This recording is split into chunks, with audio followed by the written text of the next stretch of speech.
Хайде да си говорим за тайнствения гост. Не.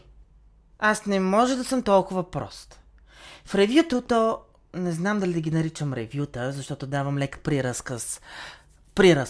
Преразказ на книгите, но това не е важното сега. Значи, говоря аз за камериерката от Нита Проуз и показвам накрая книгата и показвам продължението на книгата, което е Тайнственият гост. Поглеждам към книгата и пак казвам Тайният гост. Това вече не е реално. Нищо да е, разбрахте ме какво искам да кажа. Да се върнем към Тайнственият гост от Нита Проуз. Обаче, я първо да отида да се подстрижа, че приличам на клошар. Това вече е нещо друго. Да се върнем към тайният гост от Нита Проуз, която ни среща отново с камериерката Моли 4 години след събитията в първата книга. Вече е главна камериерка и даже е обучила ново момиче на име Лили. Лили много наподобява на самата Моли.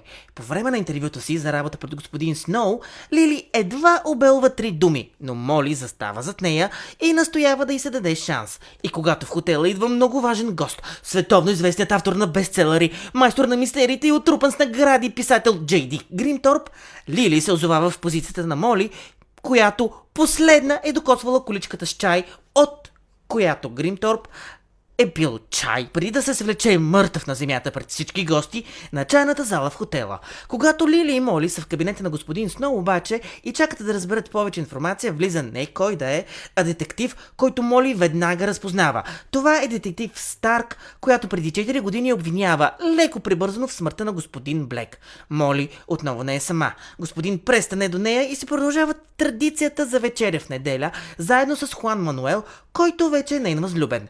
И докато Моли този път застава рамо до рамо с детектив Старк, в главата й изплуват спомени как преди години баба й е била прислужница в дома на Гримторп и за срещите си с него, заедно с симпатичната сервитьорка в хотела Анджела, ще се втурнат да търсят отговори на въпросите какво е щял да обяви автора преди да се сгромоляса на земята. Коя е новата му секретарка Серина Шарп? Защо напуска стаята си веднага след неговата смърт? Тя ли е взела първото издание на бестселера му, която се продава сега за колосална 5-цифрена сума?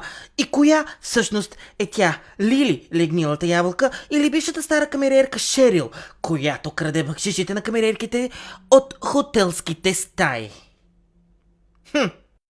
Тайнственият гост от Нита Проуз ни отвежда 4 години след събитията в камериерката.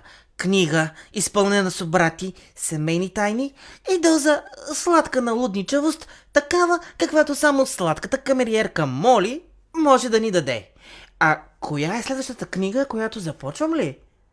Ще кажа само: внимание! Това не е тест.